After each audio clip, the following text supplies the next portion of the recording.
వాతావరణం చోటు చేసుకుంది. కాంగ్రెస్ ప్రభుత్వ ప్రజా వ్యతిరేక పాలనపై ఈ రోజు వరంగల్ మున్సిపల్ కార్యాలయం ఎదుట ధర్నా చేపట్టారు బీఆర్ఎస్ శ్రేణులు. ఒకవైపు రాష్ట్రమంతా ప్రపంచ సుందరీమణులు పర్యటిస్తూ సందడి చేస్తున్నారు. మరొకవైపు వరంగల్లో అదే సుందరీమణుల కోసం నగరాన్ని ముస్తాబు చేస్తున్న నేపథ్యంలో చిరు వ్యాపారులు కన్నీటి పర్యంతం అవుతున్నారు. ప్రభుత్వ చర్యలను నిరసిస్తూ ఎంసీఎం సెంటర్లో మాజీ ఎమ్మెల్యే వినయ్ భాస్కర్ ర్యాలీ నిర్వహించారు. ర్యాలీని పోలీసులు అడ్డుకోవడంతో భారీగా ట్రాఫిక్ జామ్ అయింది. ఇక దీనిపై మరింత సమాచారాన్ని ఎంసీఎం సెంటర్ నుంచి మా రిపోర్టర్ శ్రీధర్ అందిస్తారు.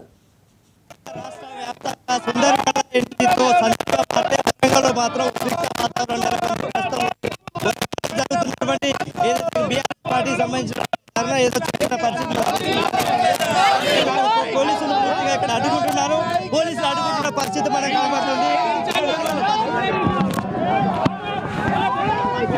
ఉన్నటువంటి ఉద్రిక్త వాతావరణం ఏ విధంగా ఉందనేది మనకు ప్రస్తుతం దాస్యం వినయ్ భాస్కర్ ఆధ్వర్యంలో కొనసాగుతున్నటువంటి ధర్నా అయితే కొనసాగుతుంది. ప్రస్తుతం మనం చూస్తున్నాం ఇక్కడ అడ్డుకునే ప్రయత్నం అయితే చేస్తున్నారు. ఇలాంటి వాతావరణం ఎందుకుంది? ఇలాంటి వాతావరణం ఎందుకుంది? వాస్తవంగా 2014లో పార్లమెంట్ లో చట్టం చేయడం జరిగింది. ఆ చట్టానికి మద్దతుగా బీఆర్ఎస్ పార్టీ పార్లమెంట్ సభ్యులు కూడా కేసీఆర్ గారి ఆదేశం మేరకు ఆ చట్టాన్ని చేయడం జరిగింది.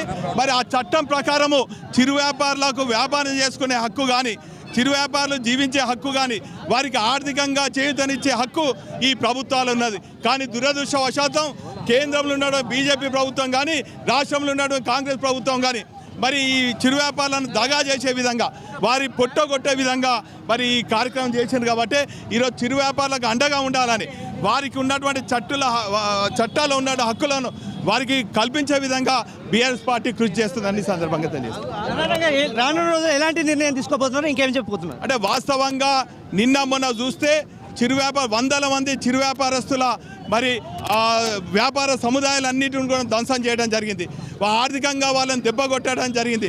కాబట్టి మేము ఏమంటున్నామంటే 2 రోజులలో మరి ఆ చట్టాలను గౌరవిస్తూ, వారికి ఉన్నటువంటి హక్కులను గౌరవిస్తూ మరి ఖచ్చితంగా వాళ్ళు వ్యాపారం చేసే సముదాయాలన్నీ కూడా పునరుద్ధరించాలి, నష్టపరాన్ని 2 రోజులలో చెల్లించాలి.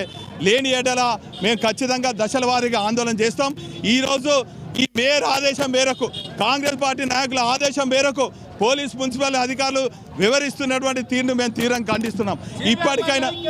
ఇప్పటికైనా మీరు ఖచ్చితంగా చిరు వ్యాపారుల చట్టాలను గౌరవించాలని మేము కోరుతున్నాం. ఈ విధంగా వరంగల్ హన్మకొండకు సంబంధించిన అధ్యక్షుడు దాస్యం వినయ్ భాస్కర్ గారు చెప్తున్నటువంటి డిమాండ్ అయితే ప్రధానంగా తీసుకొస్తున్నటువంటి అంశం అయితే ఇక్కడ కనబడుతుంది. మొత్తంగా చూసుకుంటే వరంగల్ అంటే తెలంగాణ రాష్ట్ర వ్యాప్తంగా అటు సుందరిమల్ల ఇంటితో సందడిగా ఉంటే వరంగల్లో మాత్రం ఉద్రిక్త వాతావరణం